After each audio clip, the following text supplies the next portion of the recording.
TBS মার্কেটসের আজকের পর্বে সবাইকে স্বাগতম। দর্শক, আজকে আমাদের আমন্ত্রিত অতিথি হয়ে এসছেন মিডওয়ে সিকিউরিটিজের ব্যবস্থাপনা পরিচালক জনাব আশিকুর রহমান। তার আরেকটা পরিচয় আছে, তিনি আমাদের প্রয়াত ডিএসি সভাপতি রকিবুর রহমানের ছেলে।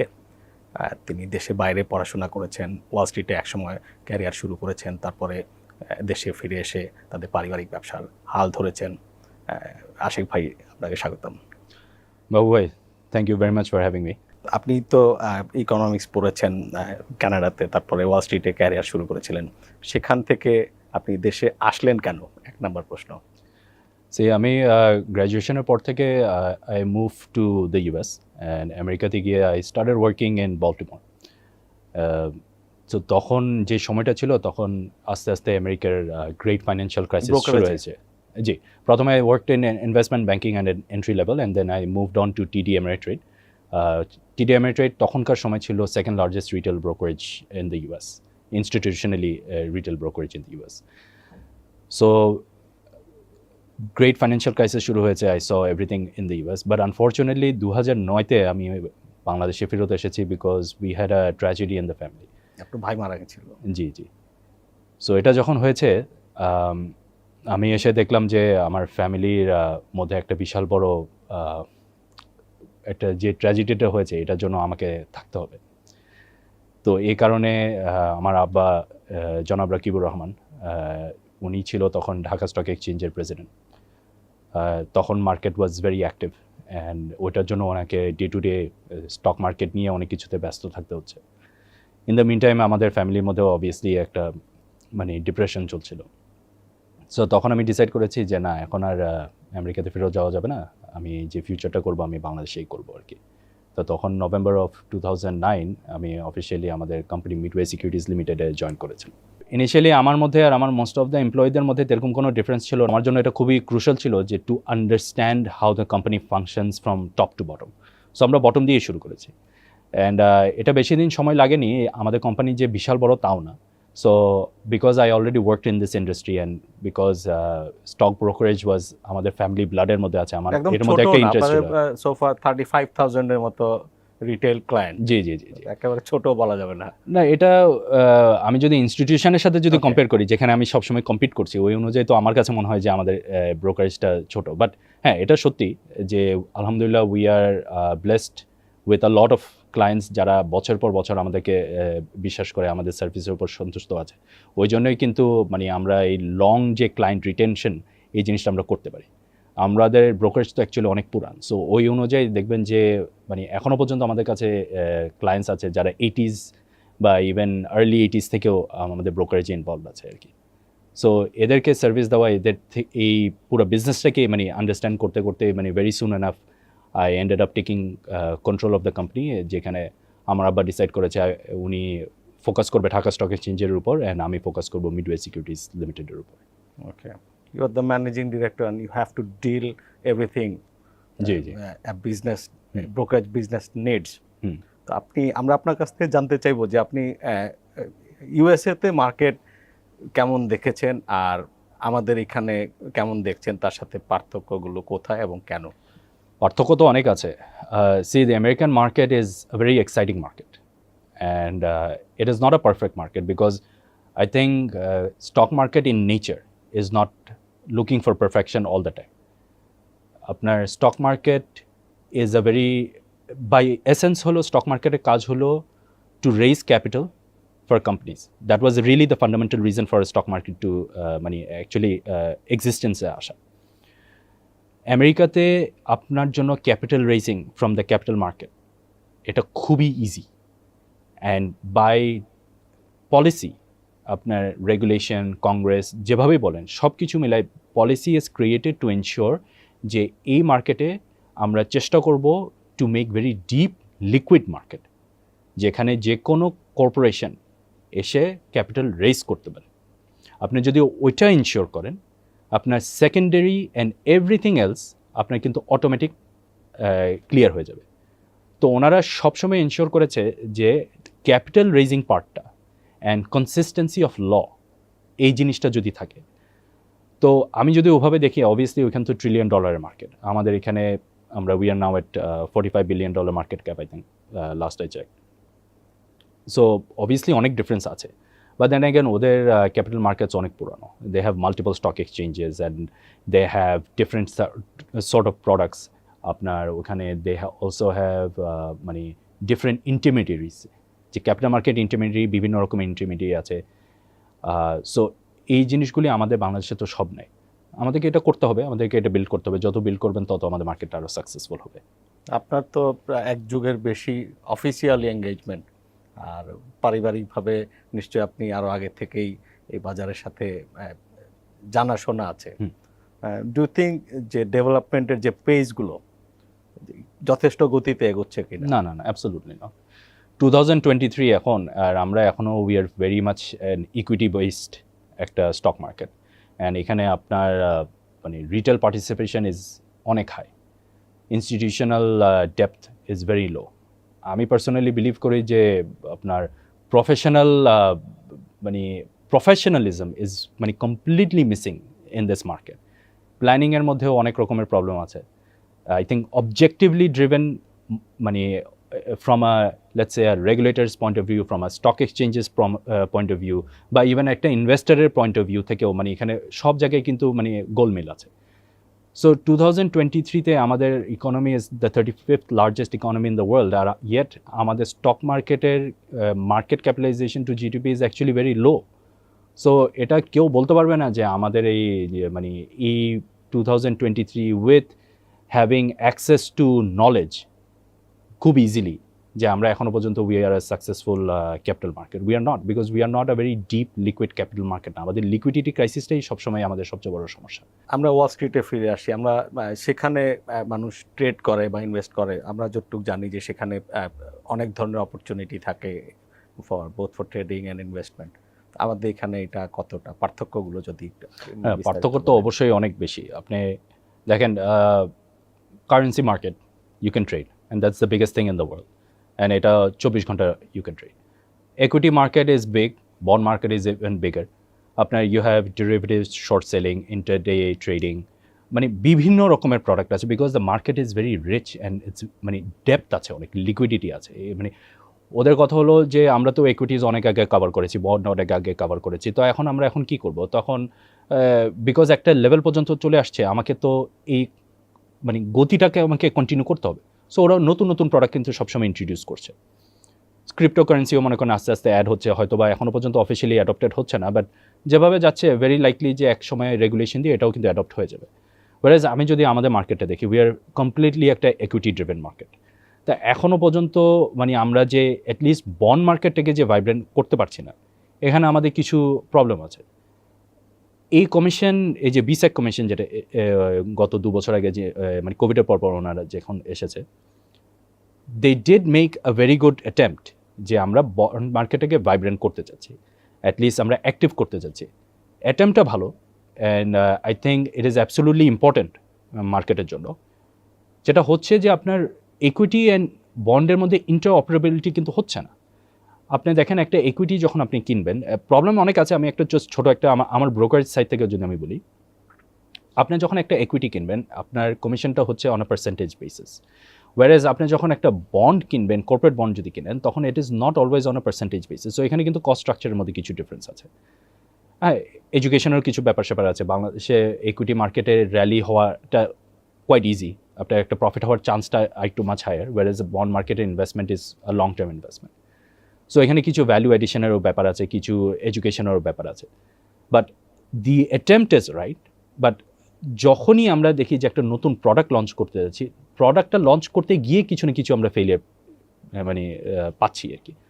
অ্যান্ড ফেলিয়ার হচ্ছে প্ল্যানিংয়ের জন্য, not understanding the investor sentiment and not understanding exactly how interoperability of stock market, brokerage, other intermediaries work. So এই জায়গাটা also with আপনার যে আদার যে সমস্ত গভর্নমেন্টের অফিসগুলো আছে, সেখান থেকে লাইক সেন্ট্রাল ব্যাংক থেকে আপনার আসছে না, সেন্ট্রাল প্ল্যাটফর্ম থেকে ব্যাংকগুলো স্টক এক্সচেঞ্জে আপনার there is no coordination. বিক্রির জন্য there is no coordination.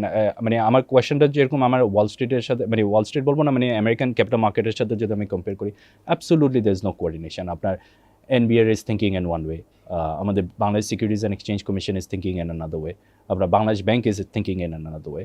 মানে গভর্নমেন্ট রেগুলেটরি বডি যদি একসাথে ডিসাইড না করে যে হ্যাঁ আমরা একটা ডিপ ক্যাপিটাল মার্কেট ক্রিয়েট করব, যদি ওরা একসাথে ইউনিসেনভাবে যদি চিন্তা না করে, যেরকম আমি শোয়ের প্রথমেই বলেছি যে দেখেন আমেরিকাতে যেটা হচ্ছে যে আপনার ওদের all regulatory body plus Congress is their parliament, ওরাও কিন্তু they are very involve. Their pride and jewel আমেরিকার ইকোনমির জন্য ইজ দেয়ার ক্যাপিটাল মার্কেট। ডলারের দাম বেড়ে যাচ্ছে, they are buying dollar denominated bonds assets, because deep capital market যখনই কোনো রকমের আপনার প্রবলেম হয়, all the money starts to flow into this capital market. So এই জিনিসটা ওরা সবসময় মেনটেন করে। আনফর্চুনেটলি আমরা এই জিনিসটা করতে পারি না। এখন এটা না করতে পারার আরেকটা কারণ আছে, আমার পার্সোনাল যে opinion, we have too many banks.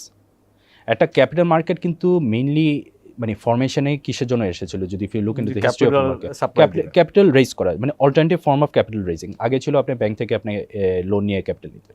If you have so many banks and মানুষজন কনস্ট্যান্টলি বিভিন্ন ব্যাংকে টাকা জমা দিচ্ছে, ব্যাংকদেরও তো একটা টার্গেট আছে যে না আমাকে তো আমার এই কাস্টমারদেরকে টাকা এক নাম্বার ফেরত দিতে হবে, প্লাস ইন্টারেস্ট।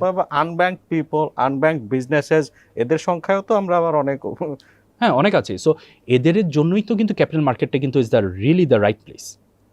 বাট প্রবলেম যেটা হচ্ছে কি, দেখেন আপনি একটা মানে বিজনেস ওনার যদি হয়ে থাকেন, আপনার যদি কিছু অ্যাসেট যদি থাকে, আপনি যে কোনো ব্যাংকে গেলে কিন্তু মোটামুটি you will really be able to raise মানে লেন্ডিং, মানে লোন নিতে পারবেন। ওয়ারেজ আপনি যদি ক্যাপিটাল মার্কেটে আসতে চান, সব বিগ স্পন্সররা যেটা বলে যে আমি একটা ক্যাপিটাল মার্কেটে আসতে গেলে আমার 6 মাসের উপর আমাকে লাগে মানে ডিউ ডিলিজেন্স করে ক্যাপিটাল মার্কেটে আসতে, আমি কেন আমার শেয়ারগুলি দিয়ে দিব, যদি আমি যে টাকাটা আমার দরকার বিজনেস অপারেট করার জন্য বা অ্যাটলিস্ট বড় একটা এক্সপেনশনের জন্য, যেটা আমাকে ব্যাংকে আমাকে একটা লোয়ার রেটে আমি যদি দিতে পারে, why will I do that? So এই অ্যাট্রাক্টিভনেসটা করার জন্য আপনাকে মার্কেটের লিকুইডিটি বাড়াতে হবে, অ্যাক্সেস টু মার্কেটটাকে ইনক্রিজ করতে হবে। And also I personally think Bangladesh bank needs to think যে ব্যাংকিং এক্সপোজার, যেভাবে ব্যাংকরা যেভাবে লোন দিচ্ছে অ্যান্ড কনস্ট্যান্টলি এই লোনগুলি যেভাবে ফেল করছে, যে আমরা এনপিএল এর ব্যাপারে রেগুলারলি কিন্তু শুনতেছি, এই জিনিসটা আপনি বছরের পর বছর কতটুকু টানবেন? আনব্যাংকড মানুষদেরকে আপনি যদি তুলতে চান, capital market is a very good way to get them involve. আপনি কিন্তু একটা বিও অ্যাকাউন্ট খোলার জন্য আপনার একটা ব্যাংক অ্যাকাউন্ট আর national ID, basically that's all you need. If you can create an attractive product, যেরকম মনে করেন যে হ্যাঁ আমি প্রতি মাসে মাসে কিছু অল্প টাকা দিয়ে আমি একটা ইনভেস্টমেন্ট করে আমার এই ইনভেস্টমেন্ট ইজ প্রোটেক্টেড, আমি ইনভেস্টমেন্টটা বাড়বে। এই জিনিসটা আপনি যেরকম ব্যাংকে হয়তো বা মানে গভর্নমেন্ট সাইডে সঞ্চয়পত্র দিয়ে করছেন, ব্যাংকে হয়তো বা এফডিআর বা বিভিন্ন সেভিংস ইনস্ট্রুমেন্ট দিয়ে করছেন, you have to create a much smaller unit capital market দিয়ে, অ্যান্ড দেন আপনি এইসব বিনিয়োগকারীদেরকে তুলে নিয়ে আসতে পারবেন, মিউচুয়াল ফান্ড ইন্ডাস্ট্রিকে আপনাকে আরও ভাইব্রেন্ট করতে পারবেন। বাট সব কিছুর জন্য একটা গ্লোবাল একটা হোলিস্টিক ওয়েতে অ্যাপ্রোচ করতে হবে, যে আপনাকে all regulators have to get on board, যে না আমরা এটাকে সাকসেস করতে চাই, এই ইন্ডাস্ট্রি ইজ ভেরি আন্ডারসার্ভ, আমি এটাকে সাকসেস করতে চাই। দেন আমাদের মতন ফ্রম প্রাইভেট সেক্টরে আমরা ক্যাপিটাল মার্কেট যে ইন্টারমিডিয়েটারিজরা আছি, আমরা তখন আগে আসতে পারবো যে ওকে ঠিক আছে আপনারা করতে চান, ভেরি গুড, এই জিনিসগুলি করেন, because actually we know the best. আমি কিন্তু বলবো যে মোস্ট রেগুলেটরের থেকে কিন্তু আমরা ক্যাপিটাল মার্কেট ইন্টারমিডিয়েট আমরা এটা আরও বেটার বুঝি, কারণ রিয়েলি সাকসেসফুল দেখবেন যে আমার পয়েন্ট অফ ভিউ থেকে, ইভেন দো 2010-এ কিন্তু একটা মানে মার্কেট ক্র্যাশ হয়েছে, এখানে একটা ট্রাস্ট গ্যাপ আছে সোফার, যে মার্কেটের এই লোকগুলো তারা ঠিকমতো হয়তো কি বলে যে ন্যাশনাল বা ইনভেস্টর্স ইন্টারেস্ট প্রোটেক্ট করবে না। ডিমিউচুয়ালাইজেশনটা যত ঢাকঢোল পিটিয়ে করা হয়েছে, এর যে কার্যত এটা আসলে কতটুকু চেঞ্জ এনেছে, একসময় শুনলে মনে হতো যে আপনার 10 সালের ধসটা ডিমিউচুয়ালাইজেশন করলেই সব সমাধান হয়ে গেল। হ্যাঁ, তো এখন 2023 তো 10 বছরের উপরে তো হয়ে গেছে। ডিমিউচুয়ালাইজেশন হয়েছে আপনার বেসিক্যালি 2013-এর দিকে। আপনি কি বলতে পারবেন যে এটা সাকসেসফুল হয়েছে? It's more bureaucratic now. Exactly, successful হবে না, because you have taken out the stakeholder from the process. সেই দেখেন 2010-এ যে জিনিসটা হয়েছে, কি হয়েছে, আপনার এক্সেসিভ লেভারেজ আপনার স্টক মার্কেটে ঢুকে গেছে। কেন? Institution, specially from the banking side, merchant banking বা ওদের ইনস্টিটিউশনদের ব্রোকারেজরা, তারা ইনভেস্টরদেরকে লোন রেশিও মাছ হায়ার দিয়েছে। আপনি যদি 10 লাখ টাকা আনেন, ওনারা বলছে আপনি আমার থেকে 50 লাখ টাকা দেন। So that created an asset bubble. Bubble, right. That created and it's quite bank rational. নিজেও করেছে, নিজেও ইনভেস্ট করেছে ওন পোর্টফোলিও। এক্স্যাক্টলি, তারা 25% এগেন্স্ট দ্য লাইবিলিটির বেশিও কিন্তু করেছিল। সো বাংলাদেশ ব্যাংক তখন কই ছিল? এটা তো আর একদিনে হয় না, এটা তো বছরের পর বছর আস্তে আস্তে বিল্ড আপ হচ্ছে। আর stock exchange in nature, capital market in nature, there is a boom and bust cycle. আমি তো বললাম যে আমার প্রথম থেকে আমি বললাম যে আমি 2007-8 আমি যখন মানে ফার্স্ট আমার চাকরিতে জয়েন করেছিলাম, আমি তো তখন আমেরিকার গ্রেট ফাইন্যান্সিয়াল ক্রাইসিসে আমি শুরু করেছি। How did that happen? একটা হাউজিং ক্রাইসিস হয়ে আপনার পুরো আমেরিকার ইন্ডেক্স, নাসড্যাক, আপনার S&P 500, everything half gone in a matter of months. আমেরিকায় ফ্লোর প্রাইস আছে কিনা? আমেরিকায় ফ্লোর প্রাইস আছে কিনা? এই ধরনের কোনো প্রোটেকশন ইম্পসিবল, তারা কখনো ভেবেছে? ইম্পসিবল। ফ্লোর প্রাইস আমেরিকাতে আপনার কনসিডারই করতে পারবেন না, because a capital market is a deep liquid market. আপনি এখানে ফ্রি অ্যান্ড ফেয়ারভাবে ট্রানজ্যাকশন করবেন। হ্যাঁ, রুলস রেগুলেশন আছে, ফ্রি অ্যান্ড ফেয়ারভাবে আপনি ট্রানজ্যাকশন করবেন। অল পার্টিস চেষ্টা করা হয়, সবসময় হয় না, বাট চেষ্টা করা হয় to have equal level of disclosure, কোনো ম্যানিপুলেশন যদি না হয়। এভাবে মার্কেটটাকে ডিজাইন করা হয়েছে। Conceptually market design is good. এক্সিকিউশনে সবসময় কি কারেক্ট হয় তা না, সবসময় কারেক্ট হয় না বলেই মার্কেট মাঝে মধ্যে বেড়ে যায়, তারপর কোনো এক কারণে মার্কেট গিয়ে ক্র্যাশ করে, and then market recovers. And এই জিনিসটা আমেরিকার রেগুলেটররা খুব ভালোভাবে জানে। সো কোনো কারণে মার্কেট যদি ক্র্যাশ করা শুরু করে, আগে আইডেন্টিফাই করে কেন। যদি দেখে যে এক্সেসিভনেস হয়ে গেছে, যে ইনভেস্টাররা মানে এক্সেসিভ লেভারেজ নিয়েছে, বা investor sentiment was not in line with market fundamentals or economic fundamentals, ওরা তো এরকম বেশি ইনভলভ হয় না। আমি একটা ইনসিডেন্ট আমার মনে আছে, এই মার্চ অফ 2020-তে যখন পুরো ওয়ার্ল্ড কোভিড নিয়ে শুরু হয়েছে, অ্যান্ড দেন লকডাউন যখন শুরু হচ্ছে, আমেরিকাতেও যেরকম লকডাউন হচ্ছে, ওয়ার্ল্ডেও আস্তে আস্তে সব জায়গায় লকডাউন হচ্ছে, তখন আমেরিকার ওদের SEC চেয়ারম্যান, নাসডাকের প্রেসিডেন্ট, NYSE-র প্রেসিডেন্ট, অ্যান্ড ফেডারেল রিজার্ভ থেকে একজন, অ্যান্ড ট্রেজারি সেক্রেটারি মানে ওদের ফাইন্যান্স মিনিস্টার, ওরা 5 জন মিলে এসে 5 মিনিটের একটা বক্তব্য দিয়েছে in front of the Nasdaq trading hall. ওরা বলেছে markets will function as markets are suppose to function. যদি মার্কেটের ইন্ডেক্স পড়ে যায়, এটার জন্য শর্ট সেলিং উইল কাভার, কেউ যদি এটা অপরচুনিটি নিতে পারে নিবে। ওরা ওভাবে বলে না, ওদের কথা হলো যে মার্কেট ফাংশন উইল কন্টিনিউ, আমরা কোনো ইন্টারভেনশন করব না। হ্যাঁ, আমেরিকাতে কিছু না কিছু ইন্টারভেনশন হয়, যেরকম ফেডারেল রিজার্ভ তার ইন্টারেস্ট রেটটা ক্যালকুলেট করে, সে ওটা বাড়ায় কমায়, ওইটার উপরে মার্কেটের একটা ইম্প্যাক্ট হয়, বাট সে এটা ইনডাইরেক্টলি করে। হি নোজ দ্যাট এটার একটা ইম্প্যাক্ট আছে। অ্যান্ড দেখেন, ওদের it is actually in their best interest to keep the American market stable and also for the market to go up. দুইটা কারণে। এক নম্বর, আপনি যদি আমেরিকান মার্কেটকে স্টেবল রাখতে পারেন, যেটা হয় যে ওয়ার্ল্ডের ইকোনমির মানে assets will start moving to the US। Normal আপনি একটা ভালো মার্কেট যদি ক্রিয়েট করেন, people will come to you. The second reason why খুবই ইম্পর্টেন্ট তাদের ক্যাপিটাল মার্কেটটাকে খুব স্টেবল রাখা is simply because pension funds are involved here. তো মানুষজন যারা রিটায়ার করবে, তাদের পেনশন ফান্ডগুলি যদি কমপ্লিটলি ওয়াইপ আউট হয়ে যায় in the capital market, this will create anarchy. So actually কিন্তু ওদের জন্য খুবই ইম্পর্টেন্ট মার্কেটকে কন্ট্রোল করা, বাট ওরা যে মানে কোনো সময় ফ্লোর প্রাইস দিবে না। আমাদের দেশে আনফর্চুনেটলি এটা দেওয়া হয়েছে because we do not have those, they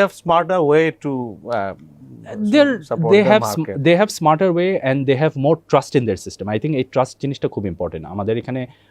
মানে যেটা হয় যে মানে কেন মানুষজন ফ্লোর প্রাইসের পিছনে মানে অ্যাট্রাক্টেড ছিল আর কি, যখনই মার্কেট খারাপ হওয়া শুরু হয়েছে, আর এখন হয়তো বা সেন্টিমেন্টটা চেঞ্জ হয়ে গেছে, because they do not trust this market. আমাদের মার্কেটটাকে ফুললি ট্রাস্ট করে না, মানে ফুল বিনিয়োগ করবো, মার্কেট পড়ে যাচ্ছে, ডিস্ট্রয় হয়ে যাচ্ছে, আমার শেয়ার কোনো সময় রিকভার করবে না। সো এই জন্য ফ্লোর প্রাইসটা ইজ ইম্পর্টেন্ট। সো এখানে regulator is very much afraid, ইনভেস্টারও is very much afraid. US market, even আমাদের পাশের দেশ ইন্ডিয়া, সেখানে যারা ট্রেড করেন, ইনভেস্টমেন্ট করেন, তাদের কাছ থেকে আমরা শুনি যে সেখানে প্রচুর অপরচুনিটি আছে, টু ওয়ে ট্রেড করা যায়। মানে এরকম না যে বাজার এখন ভালো না, I have to be inactive in the market. পরিস্থিতিটা এরকম না, এখানে কেউ সুযোগের অভাব যেটা আমাদের এই বাজারে, এই সিচুয়েশনটা প্রলং করছে। How do C this difference? এই একই জিনিস আমি যেটা বারবার বলছি যে these are very strong mature liquid market, and এই লিকুইডিটির কারণটা হলো যে ওরা মাল্টিপল প্রোডাক্ট রেডি করে দিয়েছে। আমাদের দেশে কি হচ্ছে যে আপনি if you want to look into capital gain, আপনি একটা শেয়ার কিনবেন, এই শেয়ারের দামটা যখনই বাড়বে যদি আপনি সেল করেন আপনি ক্যাপিটাল গেইনটা বুক করতে পারবেন। তার মানে টেকনিক্যালি সবার অবজেক্টিভ কিন্তু একই, যে আপনি তো ক্যাপিটাল গেইনের জন্যই আসছেন। হ্যাঁ, dividend is another thing, but আপনি তো ক্যাপিটাল গেইনও তো খুঁজছেন, right? So every one is on the same lane, যে আমি একই লেনে সবাইকে আসতে হবে যে আমার স্টকটার প্রাইস বাড়তে হবে, যদি আমি বেচি আমি ক্যাপিটাল গেইনটা বুক করবো। প্রবলেম যেটা হচ্ছে যে একসাথে এই জন্য কেন যে মার্কেট যখন একটু বাড়া শুরু করে, একটু লিকুইডিটি বাড়ে, সবাই একসাথে জাম্প ইন করে কেন? কারণ ওই সবাই একই লেনে ঢুকতে চায়। আর যখন এক্সিট নেওয়ার সময় শুরু হয় সবাই একসাথে বেচা শুরু করে, ওই জন্য মার্কেটের উপর একটা আনডিউ একটা প্রেশার পড়ে। আমাদের দেশে we need to diversify the trading options. আপনার you need to have the option to short sell, আপনার you need to have the option to create risk hedging products.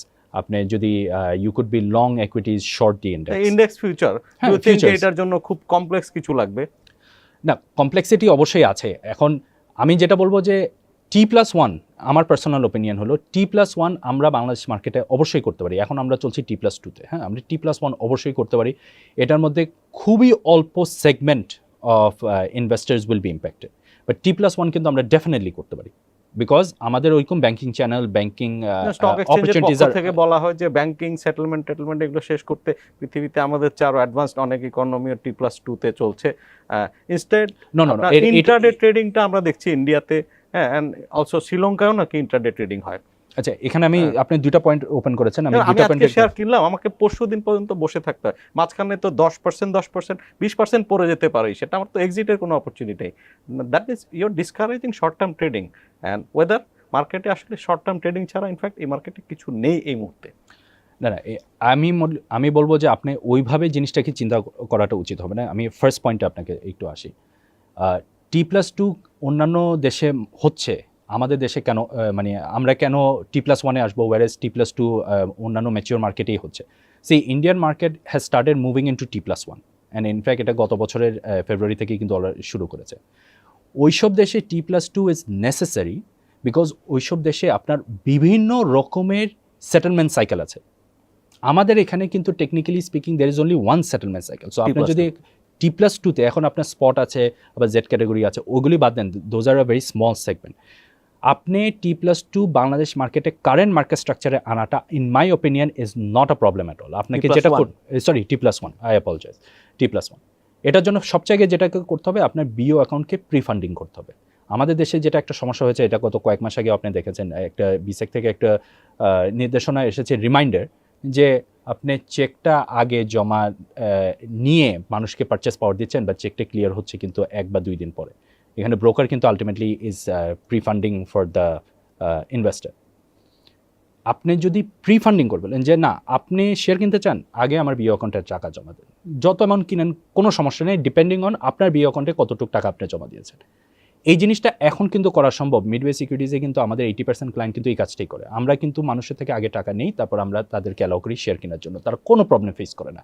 And এটা is a cultural issue. Top 50 থেকে top 70 এই র্যাঙ্কে আপনারা পিছিয়েছেন, আপনাদের ব্যবসা কমেছে। আমার কোনো আপত্তি নেই, because I am not taking on excessive risk. দেখেন, আমি একটা ব্যবসা করব, আমার যদি নিজের কোনো এথিক্স না থাকে, এটা কিন্তু আবার কোনো এথিক্যাল ইস্যু না। এটা হচ্ছে যে আমি একটা ক্লায়েন্টকে দিব, আমি তাকে একটা চেক দিলাম, সে চেকটা বাউন্স করলো, আমি তার পিছন দৌড়ালাম, আমার দিনের শেষে আমার এটা তো করার দরকার নেই। Why will I do that? হ্যাঁ, 10 সালে এরকম হয়েছে যে 10 সালে আমি তো এখনো পর্যন্ত ওটার জন্য ভুক্তভোগী। আমাদের তো অনেক ক্লায়েন্ট 10 সালে শেয়ার কিনেছে, পরে মার্কেট পড়ে গেছে, ওরা কিন্তু চেক বাউন্স করে চলে গেছে। তা মানে একটা ব্রোকারেজের কাজ কি ক্লায়েন্টের পিছন দৌড়ানো? এখন হয়তো বা মার্কেটে অ্যাক্টিভিটি ওরকম আছে যে হয়তো বা এটা একটা বিশাল বড় ফেলিয়ার না, বাট আমার কথা হলো, আপনি যদি মার্কেটে যদি প্রি ফান্ডিংটা যদি করেন, দেখেন একটা ব্রোকারেজের মানে ইনকামটা কি, mainly from the brokerage commission income. আমি T+2-তে থেকে আমি কতটুকু কমিশন ইনকাম আমার আর্ন হবে ভার্সেস T+1। বাট আমার ইন্ডাস্ট্রিতে আনফর্চুনেটলি, বিকজ কালচারালি এই জিনিস হয়ে গেছে যে আমার বড় বড় বিনিয়োগকারী আছে, তারা আমাকে চেক দিবে পরে আফটার আমি ওদেরকে শেয়ার কিনে দিই। সো আমি ওদের জন্য গিয়ে প্রিফান্ডিং করছি। আচ্ছা, সেটা বুঝতে পারলাম যে আপনি যদি প্রিফান্ডিং যদি করেন, যে আপনি তো ঢাকা স্টক এক্সচেঞ্জের একজন শেয়ার হোল্ডারও, আপনারা কেন পুশ করেন না যে এখানে শর্ট সেলিংটা চালু হোক। শর্ট সেলিংয়ের তো একটা রেগুলেশনস হয়েছে, ইনফ্যাক্ট মার্কেটই এখন এটার জন্য প্রস্তুত না। তারা বলছে তাদের ইনফ্রাস্ট্রাকচার হয়নি, তাদের প্রিপারেশন হয়নি। সো এটার Intraday trading একটা আসছে ভালো না। ব্যাখ্যা আছে। এটা আমাদের জন্য এক্সট্রিমলি একটা frustrating situation, because Dhaka stock exchange already as far age I remember 140 না 145 কোটি টাকা আমরা কিন্তু আমাদের ঢাকা স্টক এক্সচেঞ্জের ফান্ড আমরা অলরেডি দিয়েছি সিসিবিএল এর জন্য, যেখানে আমরা Dhaka stock exchange, Chittagong stock exchange and বিভিন্ন কয়েকটা ব্যাংক, তাদের পোর্শনটা খুব ছোট, মিলে অলরেডি সিসিবিএল করেছে। সিসিবিএল কিন্তু অলমোস্ট 2 বছরের উপরে কিন্তু কোম্পানি ফরমেশন হয়ে গেছে বাংলাদেশে। সিসিবিএল এর পেইড আপ ইজ 300 কোটি টাকা। It's a non listed company, 300 কোটি টাকা। আপনি আমাকে বলেন বাংলাদেশে কতগুলি কোম্পানি আছে নন লিস্টেড 300 কোটি টাকার পেইড আপ আছে, where CCBL is not operational. এখন why is this not operational? আমি রেকমেন্ড করবো আপনি আপনার নেক্সট শোতে আপনি সিসিবিএল এর চেয়ারম্যানকে ডাকেন, সিসিবিএল এর এমডিকে ডাকেন, জিজ্ঞেস করেন যে আপনাদেরকে তো ম্যান্ডেট দেওয়া হয়েছে, you have everything to launch CCBL. আপনি সিসিবিএল লঞ্চ করলে আপনি কিন্তু শর্ট সেলিং অ্যালাউ করতে পারবেন, আপনি ফিউচার্স, ডেরিভেটিভস এগুলি সব কিছু আনতে পারবেন। ইভেন আমি যে T+1টা বলছি এটাও কিন্তু আপনার জন্য আরও ইজি হয়ে যাবে, আপনি ইন্টারডে ট্রেডিং করতে পারবেন। That is the purpose of the CCBL. CCBL এর রেগুলেশন হয়ে গেছে, ঢাকা স্টক এক্সচেঞ্জ টাকাটা দিয়ে দিয়েছে, বাট আমি এখনও পর্যন্ত সিসিবিএল এর কোনো জেনুইন কোনো প্রগ্রেস আমি এখনও পর্যন্ত দেখছি না। সো আমার মনে হয় এখন একটা সময় চলে আসছে যে বিকজ এই মার্কেটটা কেন বেশি অ্যাক্টিভ হতে পারছে না, বিকজ এই মার্কেটের এই একই ইকুইটি প্রোডাক্ট নিয়ে আছি আমরা, বন্ড মার্কেটটা অ্যাক্টিভেট করতে পারছি না for various reason. It is a good idea, bond market কিন্তু ইজ অ্যাকচুয়ালি গুড আইডিয়া, এটা ভেরি ইম্পর্টেন্ট। আপনি অ্যালোকেশন ইকুইটিসে রাখলেন, একটা পোর্শন বন্ডে রাখবেন, কোনো এটা ইটস নট আ প্রবলেম। একটা অ্যাক্টিভ মার্কেটে কিন্তু এই জিনিসটা কিন্তু দেখবেন যে হঠাৎ করে খুব অ্যাক্টিভ চালু হয়ে যাবে। CCBL will take our exchange to the next generation. ওইটার জন্য অলরেডি কিন্তু ঢাকা স্টক এক্সচেঞ্জ তার ফান্ড কিন্তু অ্যালোকেট করে ফেলেছে। We are the largest share holder, but we are not seeing any sort of tangible return from CCBL. So আমি বলবো যে you should simply ask the chairman of CCBL, the MD of CCBL, everyone, যে 2 বছর ধরে আপনারা minimum, I think it's been over 2 years. No, what's the progress? They have built their team and yet no progress. No progress. আপনি তো ইকোনমিক্সের student ছিলেন, plus মার্কেটের যে অবস্থা, what is your investment style and strategy right now? My investment style and strategy is, investment ওয়ার্ডটাকে আগে বুঝতে হবে। হ্যাঁ, আমরা উই টক অ্যাবাউট বিনিয়োগকারী, বাট আমি আমার চোখের সামনে কতগুলি বিনিয়োগকারী দেখি আর অ্যাকচুয়ালি কতগুলি স্পেকুলেটর দেখি। আমি গ্যামলার ওয়ার্ডটা ইউজ করবো না, because that has a very different একটা ইন্টেনশন, বাট আই থিঙ্ক মানুষজন যেটা করছে, মানে এই মার্কেটে এখনও পর্যন্ত যারা রয়ে গেছে, a lot of them are speculators. Institutional অনেক ব্রোকারেজও এখনও স্পেকুলেটিং করে, মানে এটা বছর পর বছর করে আসতেছে। লং টার্ম ভ্যালু ইনভেস্টমেন্ট যেগুলি করার, তারা কিন্তু অনেক আগে করে ফেলেছে, এখনও যদি কোনো ভালো স্টক পায় ওরা করে ফেলে। এই যে রিসেন্টলি আপনি দেখবেন যে অনেকগুলি স্টক কিন্তু ফ্লোর প্রাইস থেকে উঠে আসতেছে, these are some very attractive blue chip companies. এরা কেন উঠে আসতেছে? সিম্পলি বিকজ এই গত 1 বছর পুরো বাংলাদেশ কিন্তু একটা ইকোনমিক আনসার্টেনিটিতে গিয়েছে। সামনে যে ইকোনমিক আনসার্টেনিটি হবে যে তা না, but we R showing science যে অ্যাটলিস্ট ভালো ভালো companies will be able to operate in uncertain economic Times. তো এটাকে তো আপনাকে কয়েকটা কোয়ার্টারের রিপোর্ট দেখার পরে আপনি বুঝতে পারবেন। ইনিশিয়ালি প্রথম কয়েকটা কোয়ার্টারে কিন্তু আপনার the results were not very good, because আপনি ডলারে ইম্পোর্ট করতেন, ধরে নেন 85-এ, আপনি কত 3-4 মাসের মধ্যে ইটস বিকাম ওভার 100 ডলারের crisis. International raw materials prices have gone up constantly. So এইসব সিচুয়েশনে তো একটা কোম্পানিকেও অ্যাডজাস্ট করার কিছু সময় লাগবে। এখন যেটা দেখাচ্ছে, বড় বড় ব্লু চিপ কোম্পানিজ, যাদেরকে আমরা সবসময় বলি these are actually good fundamental companies, ওরা কিন্তু খুব সুন্দরভাবে এক্সিকিউট করতে পারছে। প্রাইসেস হয়তো বা এলিভেটেড, বাট ওরা যদি দেখে যে নেক্সট 6 মাস, 1 বছর, 2 বছর মোটামুটি আমি একটা ইকোনমিক ভায়াবিলিটি অ্যান্ড স্টেবিলিটি দেখছি, they will be able to operate and they will be able to give very good return to investors. আর এখনও এমন শেয়ার ফ্লোর প্রাইসে আছে বা ফ্লোর প্রাইসের কাছে আছে, they are very lucrative investments long term. আর আপনি যদি ইনভেস্টমেন্ট করেন, দে আর ভেরি গুড। আপনি যদি স্পেকুলেট করেন, প্রবাবলি নট ভেরি গুড, কারণ ফ্লোর প্রাইসে একবার কিনে যদি আটকে যান, তাহলে তো আপনি কিছুই করতে পারছেন। এটাই তো সবচেয়ে বড় সমস্যা। আপনাকে 100 কোটি টাকার একটা ফ্রেশ ফান্ড দেওয়া হয়, যদি আপনি একা এই ফান্ডটা অপারেট করবেন আপনার একক সিদ্ধান্তে, কিভাবে আপনি ইউটিলাইজ করবেন? দেখেন, এই আমাকে দেখতে হবে এই ফান্ডের 10 ইয়ারটা কি, মানে আমার টাইম ভ্যালুটা কত। ধরে নেন আমি বলছি যে এই টাকাটা আমার, অ্যান্ড এটা আমি আমার মানে ফরসিবল ফিউচার পর্যন্ত আমি টাকাটা ফুললি মার্কেটে ইনভেস্টই করবো অ্যান্ড ইনভেস্টে করতে রাখতে চাচ্ছি। I see cement sector to be a very lucrative sector, because আমার বাংলাদেশের যে গ্রোথ ট্রেজেক্টরি, আপনার IMF, ওয়ার্ল্ড ব্যাংক সবাই বলছে যে উই আর, মানে দের আর সার্টেন চ্যালেঞ্জেস, বাট আমরা চ্যালেঞ্জ মোকাবেলা করতে পারলে কিন্তু we are actually heading into a very positive direction next 5-10 বছরে, অ্যাটলিস্ট 5 বছরও আমি যদি দেখি আমার GDP growth rate is still positive compare to some of our competitors. So এই cement sector is something, because আপনার এই জিনিসটা লাগবে। And international raw material price পড়া শুরু হচ্ছে, কনজিউমার ডিসক্রিশনারি প্রাইসিং। কিছু কিছু কোম্পানি আছে যে রিটেল ডিমান্ড, মানে national demand for this consumer goods and services কিন্তু এখনও স্ট্রং আছে। আপনার কিন্তু ডিমান্ড সাইডে কিন্তু এখনও ওইরকম মানে পড়ে নেই, বিকজ মানুষজন যদি ইফ দে বিলিভ যে আমার ইকোনমি ভালো থাকবে, সাস্টেইন করবে, people are going to markets, they are buying their regular products. And এইসব কোম্পানির উপরে যদি আমরা ফোকাস করি, আমি একটা বড় পোর্শন কিন্তু আমি এখানে জাস্ট ইনভেস্ট করে রেখে দেবো, বিকজ আমি জানি এই কোম্পানিগুলি অপারেট করতে পারবে। ভালো কোম্পানিজ ইভেন খারাপ টাইমে কোনো না কোনো ওয়েতে অপারেট করবে, খারাপ কোম্পানি খারাপ টাইমে ডিস্ট্রয় হয়ে যাবে। That is the nature of life, or at least corporate cycles. একটা পোর্শন অবশ্যই, আমি বলবো না কত পোর্শন, বা একটা পোর্শন আমি রাখবো, বিকজ আমরা মার্কেটে অপারেট করি, আমরা মার্কেটে কিন্তু জাস্ট ইনভেস্ট করে বসে থাকি। We are not mutual fund managers. আমরা কী করি, আমরা ব্রোকারেজেস। সো আমরা যদি দেখি একটা ফান্ড, আমরা কিন্তু মার্কেটের সবসময় আমরা একটু স্পেকুলেট করব। আমার স্পেকুলেট করতে কোনো সমস্যা নেই, বাট আমার speculation is not a crime. না, speculation is not a crime, but আমার স্পেকুলেশন করার ক্যাপাসিটি আছে। যে মানুষের 2 লাখ টাকার একটা মানে ইনভেস্টমেন্ট নিয়ে সে মার্কেটে আসে, তার জন্য speculation is a crime for his own family. That is a crime for hem, because আপনার যদি ক্যাপাসিটি আছে 2 লাখ টাকার, আপনি কেন স্পেকুলেট করছেন? আপনি কোনো সময় এই 2 লাখ টাকাকে 100 কোটি টাকা করতে পারবেন না। ইট ইজ এক্সট্রিমলি আনলাইকলি আপনি করতে পারবেন, মানে the odds are against you. So আমার রেকমেন্ডেশন হলো আপনাকে আপনার ক্যাপাসিটি বুঝতে হবে। আপনি যদি মনে করেন যে হ্যাঁ, আমার বছরের পর বছর আমি আস্তে আস্তে অ্যাড করতে পারবো আমার পোর্টফোলিওতে, তো আপনি আস্তে আস্তে অ্যাড করেন। গো slow and steady and build, because year 3 year 4 compounding হওয়া শুরু হয় রিটার্নগুলি। এই ফ্লোর প্রাইস এখন যেটা হচ্ছে, এটা মানে এক পয়েন্টে কিন্তু এই জিনিসটা রিজলভ হয়ে যাবে, but it is giving you an opportunity to take the time and really study.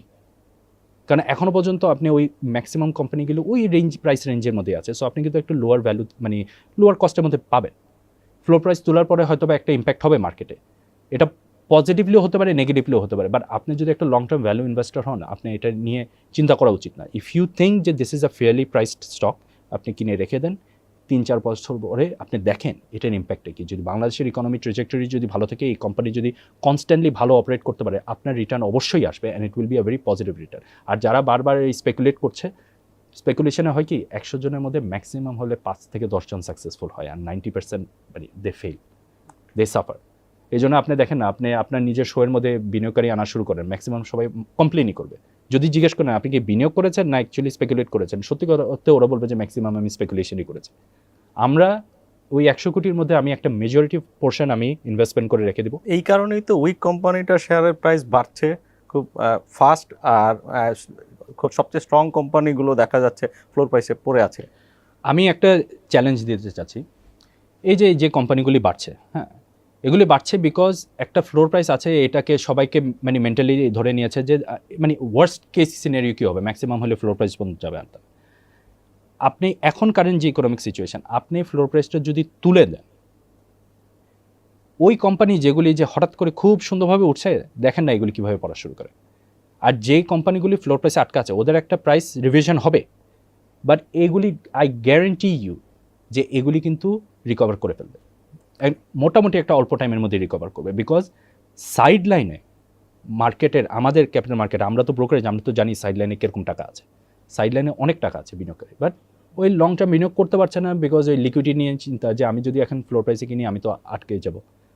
কেউ মানে জেনে শুনে কোনো জায়গায় টাকা দিতে চায় না যেখানে আনফোর্সিয়েবল টাইমের মধ্যে তারা মানে স্টাক হয়ে থাকবে। আপনি আপনার কথার সূত্র ধরে যদি বলি, সাইড লাইনে প্রচুর টাকা পড়ে আছে, যেটা আপনার ইনভেস্টমেন্ট অপরচুনিটি খুঁজছে, যে লং টার্মে যাতে ভালো ইনভেস্টমেন্ট হয়।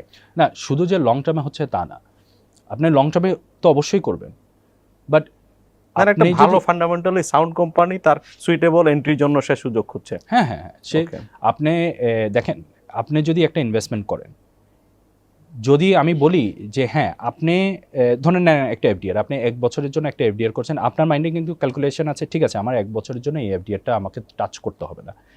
ফ্লোর প্রাইস আনফর্চুনেটলি, বিকজ এটার তো কোনো টাইম ব্যারিয়ার নাই।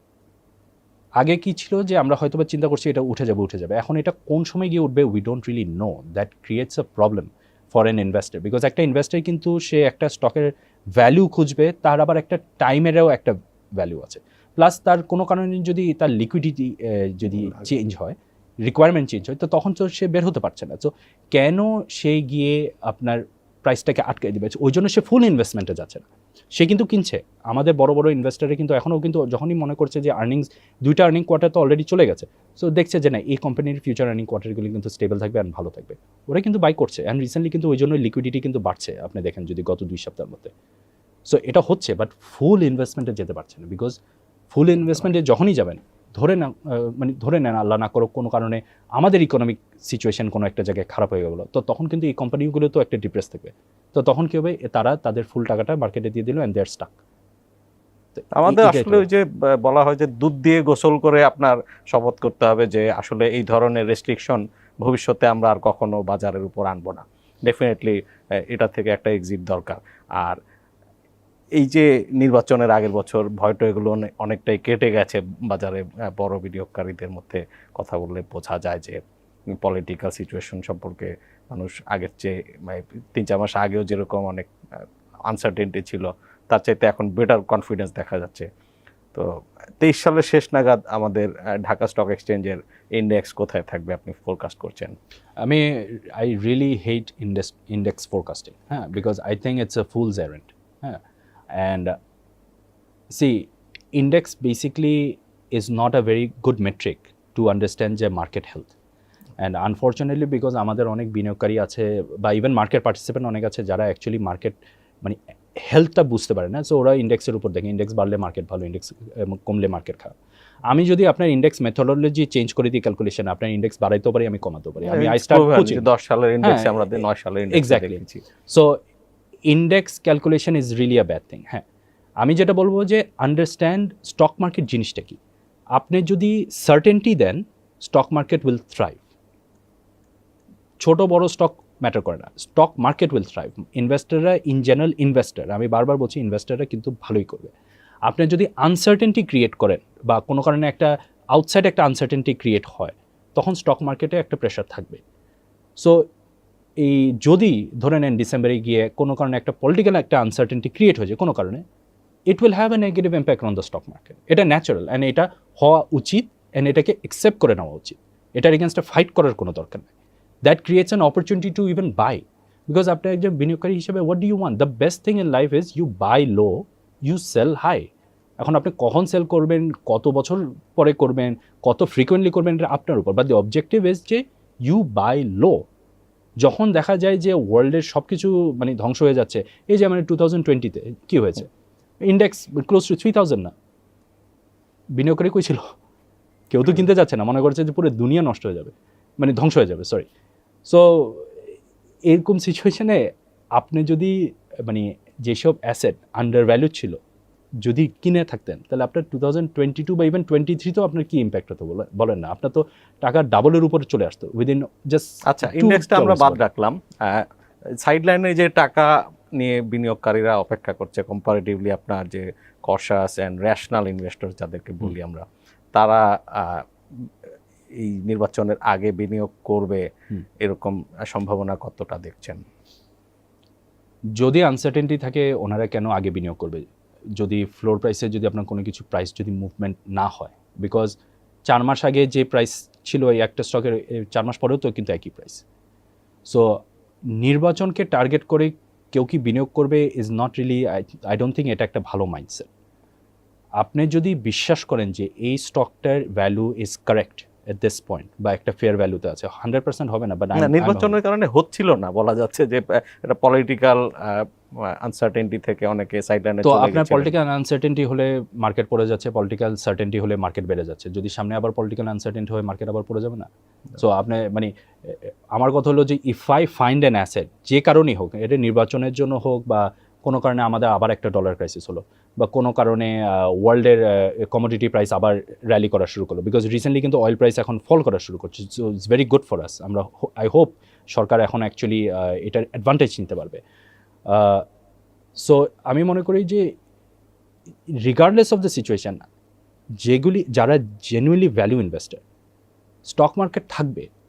আপনি যদি কোভিডও পার করেন, ইউক্রেন ওয়ার, 2010, 96 যত কিছুই পার করে থাকেন, stock market no matter what সবসময় আছে। ভালো ভালো কোম্পানি যেগুলি লিস্টেড আছে গত 10, 15, 20 বছর ধরে, ওরা কন্টিনিউয়াসলি আছে, ডিভিডেন্ড প্রোভাইড করছে। আপনি জাস্ট একটা অপরচুন টাইম খুঁজবেন যে টাইমে আপনি মনে করেন যে না, এই স্টকের ভ্যালু অ্যাকচুয়ালি মানে stock is under valued or maybe fairly valued, and মানে নেক্সট 1 বছর 2 বছর 3 বছর এটার ভ্যালু আরও বাড়বে। Simply buy, just simply buy, don't try to time the market. আপনি যতই টাইম করা শুরু করবেন, তখন দেখবেন সবাই একসাথে বেচতেছে, আপনারও মনে হবে যে না, সবাই হয়তো বা একসাথে যদি বেচা শুরু করতেছে, তার মানে সামথিং ইজ রং। অ্যাকচুয়ালি সবাই যখন একসাথে বেচা শুরু করে একটা ভালো স্টক, অ্যান্ড আপনি যদি বিশ্বাস করেন যে এটা একটা ভালো স্টক, তার earnings, fundamentals, everything is accurate, সত্যি কথা বলছেন, ফিউচার ইন দ্যাট কেস আপনি কন্ট্রারিয়ান হওয়ার সাজেস্ট করছেন। You be a contrarian. সবাই বেচতে আপনি কিনবেন। ওয়ারেন বাফেট কিন্তু এটাই বলে যে you should be greedy when others are fearful, and be fearful when others are greedy. Got your point. আচ্ছা, আপনার টপ সবচেয়ে ফেভারিট 5টা স্টক এই মুহূর্তে, যে এগুলোতে আপনি দেখেন, আমি কিন্তু অলরেডি সেক্টর ওয়াইজ বলে দিয়েছি। আপনি পার্টিকুলার পার্টিকুলার নেম আমি যদি বলা শুরু করি, আমাদের রেগুলেটর হয়তো বা might have some issue with that আর কি। হ্যাঁ, আমি যেটা মনে করি যে দেখেন, আমার জন্য যে জিনিসটা right may not be right for some other person. আপনার জন্য যেগুলো রাইট সেগুলো আমাদের সাথে পার্সোনালি শেয়ার করেন পাবলিকলি, আপনার পার্সোনাল চয়েসগুলো যদি বলেন। You are not predicting any price. আমাদের ব্রোকারেজে আমাদের যে এত ক্লায়েন্ট আছে, আমরা কোনো সময় আমাদের ক্লায়েন্টদেরকে অ্যাডভাইস করি না যে আপনি এই স্টক কিনে নেন। ওনারা যদি আমার সাথে ডিসকাস করতে চায়, দ্যাটস এ ডিফারেন্ট স্টোরি। এটা আমি করতে চাই না এই কারণে, বিকজ আপনি যখনই এটা করা শুরু করবেন, কোনো কারণে যে এই কোম্পানি নেক্সট কোয়ার্টারে যদি তার আর্নিং খারাপ থাকে, এটার রেসপন্সিবিলিটি কে নেবে?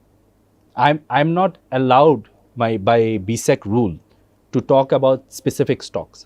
হ্যাঁ, আমি এটার সাথে কিছুটা এগ্রি করি, আবার কিছু ডিসএগ্রি করি, বিকজ অ্যাকচুয়ালি আমাদের মতন এক্সপিরিয়েন্স কিন্তু খুবই কম লোক আছে, প্রফেশনালি এক্সপিরিয়েন্স মার্কেট। সো আমরা কিন্তু ওপেনলি কিছু বলা মানে অ্যালাউ করা উচিত। এটা বিসেক দেখতে পারবে আর কি, যে এই জিনিসটা করলে কি অ্যাকচুয়ালি বেনিফিটের জন্য ভালো হবে নাকি না। কেউ যদি পার্সোনালি জানতে চায়, I am a very open person. আমার কাছে জিনিসটা একটু অ্যাবসার্ড লাগে যে আপনার রাস্তায় আপনার সাথে যে কেউ আপনাকে ফোন করে আপনার কাছ থেকে প্রতিদিন মানুষ বিরক্ত করতে পারে, যে শুনছেও ইনফ্যাক্ট প্রতিদিনই সবাই কাউকে না কাউকে জিজ্ঞেস করে শুনছে। বাট পাবলিক ডোমেনে এগুলো নিয়ে যারা সিরিয়াস লোকজন, কমপ্লায়েন্ট লোকজন, তারা ডিসকাস করতে চায় না এই পরিস্থিতিটা যাওয়া করতে চায় না। আপনাকে তো বুঝতে হবে যে আমরা কেন করতে চাই না, because the law stops us from doing it. এখন আমি যদি একটা লয়ের বাইরে যদি আমি কথা বলি, তাহলে আমি তো I am not honouring the law. না, যাই হোক, আমরা আপনার কাছ থেকে ইনভেস্টমেন্ট অ্যাডভাইস চাচ্ছিলাম না যে পার্টিকুলার স্টক এটা কেনার। আমি তো বললাম যে আপনি, এবার আমরা মার্জিন লোন প্রসঙ্গে আসি। মার্জিন লোন প্রসঙ্গে হচ্ছে যে মার্জিন আরেকটু রিল্যাক্স করা হয়েছে, এটা হয়তো মার্কেটে পারচেজিং পাওয়ার ক্রিয়েট করতে হেল্প করবে। Should I go for margin loan? Absolutely not. আমি ওপেনলি যে মার্জিন লোন ইউজ করেন কিনা? Zero margin loan. আমি পার্সোনালি বলি, আমি জানি না এই ইন্ডাস্ট্রিতে আপনি কতজন পাবেন যারা এটার ব্যাপারে ওপেনলি বলবে। I am 100% against retail investors মানে মার্জিন লোন ইউজ করার ব্যাপারে। আমি পার্সোনালি মনে করি, বিকজ আমাদের ম্যাক্সিমাম মানে 70% অফ দ্য ইন্ডাস্ট্রি কম্পোজিশন কিন্তু হলো আপনার রিটেল ইনভেস্টার্স, অ্যান্ড আমি স্টিল ইনভেস্টার ইউজ করতেছি, বাট ম্যাক্সিমাম হলো speculator. At the end of the day margin loan যে জিনিসটা করে, আপনার এই স্পেকুলেশনটাকে ×2 করে দিচ্ছে মিনিমাম, যদি আপনি 1:1 যদি ধরেন। That creates a problem, because আপনি ভ্যালু ইনভেস্টমেন্ট কোনো সময় মার্জিন লোন দিয়ে করতে পারবেন না। আপনার মার্জিন লোনের নর্মালি ধরে নেন একটা ইন্ডাস্ট্রি ব্রোকারেজ থেকে আপনার 14 to 16% হয়তো বা আপনার ইন্টারেস্ট দিতে হচ্ছে। আপনি যদি রেগুলারলি ট্রেড করেন, এই ইন্টারেস্ট রেটটা কিন্তু অ্যাকচুয়ালি বেড়ে যায় ফর অপারেবিলিটি রিজনস। হ্যাঁ, আপনার ওই যেদিন কিনে যেদিন বেচে যদি আপনি করেন, আপনি মনে করতেছেন যে আমি তো ওই একই অ্যামাউন্টের টাকা ইউজ করছি। নো, আপনি যদি 10 লাখ টাকার মার্জিন লোন নিয়ে থাকেন, আপনি যদি আজকে 10 লাখ টাকার বেচেন, আবার 10 লাখ টাকার কিনেন, ব্রোকার কিন্তু আপনার টাকাটা ফ্রন্ট করছে। হ্যাঁ, সেটেলমেন্ট সাইকেলের মধ্যে কিন্তু অ্যাকচুয়ালি কিন্তু আপনি আরও 2 দিনের জন্য কিন্তু এক্সট্রা মার্জিন লোনের টাকা দিচ্ছে। এফেক্টিভলি আপনার 18%-এর উপরে কিন্তু মার্জিন লোন আপনার হয়ে যাচ্ছে। মার্কেট কি আপনাকে 18% রিটার্ন কি দিচ্ছে আপনার এই নর্মাল ভ্যালু ইনভেস্টমেন্টের থ্রুতে? না। আপনি যদি স্পেকুলেট করে যদি গ্যারান্টি করতে পারেন যে আমি মিনিমাম 18% কভার করবো, তবু তো আপনার কোনো বেনিফিট নাই। আপনি এত রিস্ক নেবেন বাট 18%-এর মতন আপনি ইন্টারেস্ট দিয়ে দিবেন, এটা কি কথা? See margin loan is it's এত খারাপ একটা product from my point of view. And in fact আমরা মিডওয়ে থেকে আমরা এটা প্রোভাইড করতে চাই না। অ্যান্ড আমরা অনেক ক্লায়েন্টও আমরা হারিয়েছি বিকজ আমি এটা প্রোভাইড করি না। আমাদের নিজেদের পার্সোনাল অনেক ব্যাড এক্সপিরিয়েন্স আছে। আমি মনে করি যে এথিক্যালি একটা ব্রোকারেজ রান করার জন্য চেষ্টা করা উচিত যতটুকু মার্জিন লোন বাদে মানে ব্রোকারেজটা রান করা। এটা maybe not a very good business মানে concept from our point of view, but ethically it's actually a better thing because একটা বিনিয়োগকারী ম্যাক্সিমাম বিনিয়োগকারী ইভেন 2010-এ এখনও পর্যন্ত যারা স্টাক আছে তার মার্জিন লোনের জন্য স্টাক। আপনি পার্সোনাল এক্সপিরিয়েন্সের কথা বলছিলেন, যদি একটু বিস্তারিত বলেন। 96-এর সময় অবভিয়াসলি আমার তো আর তখন ইনভেস্টমেন্ট করার মতো অপরচুনিটি ছিল না, বাট আমাদের কোম্পানির চেয়ারম্যান এবং আমার আব্বা তখন টেকনিক্যালি মার্জিন লোন ছিল না, তখন ছিল যে আপনি লোন নিয়ে ব্যবসা করবেন। তো 96-এর অ্যাকচুয়ালি মার্কেটের ক্র্যাশটা কিন্তু হয়েছে, মানে অবভিয়াসলি একটা বুম সিচুয়েশন হয়েছে, but it was mainly a settlement issue because তখন অটোমেশন ছিল না। আমাদের পরিবার ফাইন্যান্সিয়ালি উই ওয়ার রুইন্ড আপনার 96 অনওয়ার্ডস, অ্যান্ড আমাদের রিকভারিটা হয়েছে আপনার 2006-এর পর থেকে 10টা বছর, বিকজ আমার আব্বা অনেক লোন নিয়ে শেয়ার কিনেছিল। মানে উনি এটাও পাবলিকলি অনেক ডোমেনে বলেছে, ইনফ্যাক্ট অনেক বড় বড় নিউজ পেপারও কিন্তু উনি ওপেনলি বলেছে ওনার এক্সপিরিয়েন্সটা, যে উনি শেয়ার কিনেছে, ওনার সামর্থ্য ছিল ধরে নেন 20 লাখ টাকার একটা শেয়ার, ওনাকে ইজিলি লোন দেওয়া হয়েছে 70 লাখ 80 লাখ টাকা। তখন তো এরকম কোনো রেগুলেশন ছিল না। যার ক্যাপাসিটি আছে মাত্র 20 লাখ টাকা নিজের অর্থের ক্যাপাসিটি, তাকে যদি 70-80 লাখ টাকা যদি দেওয়া হয়, আপনার এটা কি মনে হয়? আপনার তো your going beyond your capacity. আপনি এটাকে ফ্রি মানি ইউজ করে আপনি আরও শেয়ার কিনলেন, শেয়ারগুলি ধুমধুম পড়ে গেল, এখন নাও ইউর ইন ডেট। আমরা এই ডেটের মধ্যে আমরা অনেক বছর ধরে ছিলাম, মানে এটা আমার উপর একটা বিশাল বড় ইম্প্যাক্ট রেখেছে। মানে আমি পার্সোনালি এটাকে একটা পজিটিভ হিসাবে দেখি বিকজ এখন আমার লাইফে আমরা যতটুকু পারি জিরো ডেটে চলার চেষ্টা করি। আমার কোম্পানিটাকে আমি চেষ্টা করি যে জিরো ডেটে রাখার জন্য। এটা কিছু জায়গায় মে not B the best case, but আমি মনে করি যে আপনার সামর্থ্য যেটুকু আছে ওইটা নিয়ে আপনি মার্কেটে আসেন। Already you are taking a risk coming into the market because the stock market is not a যে একেবারে 100% সেফ ইনভেস্টমেন্ট ভেহিকেল, নো, কেউ বলে নেই আপনাকে। But chances of success is high যদি আপনি ভ্যালু ইনভেস্টমেন্ট করেন, যদি আপনি ভালো শেয়ার কেনেন। আর ওটা মার্জিন লোন দিয়ে কোন সময় করতে পারবেন না।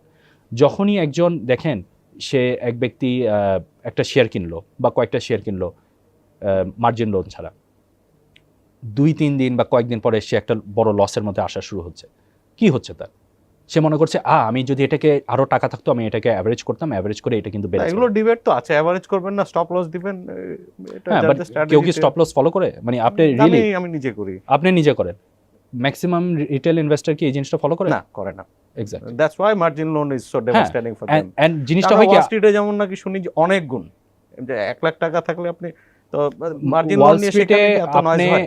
আমেরিকাতে আমি বারবার বললাম না, আপনার এনাফ ইন্টারমিডিয়ারি আছে এই জিনিসগুলি ইনস্টিটিউশনালি ক্যাপাসিটি ক্রিয়েট করা।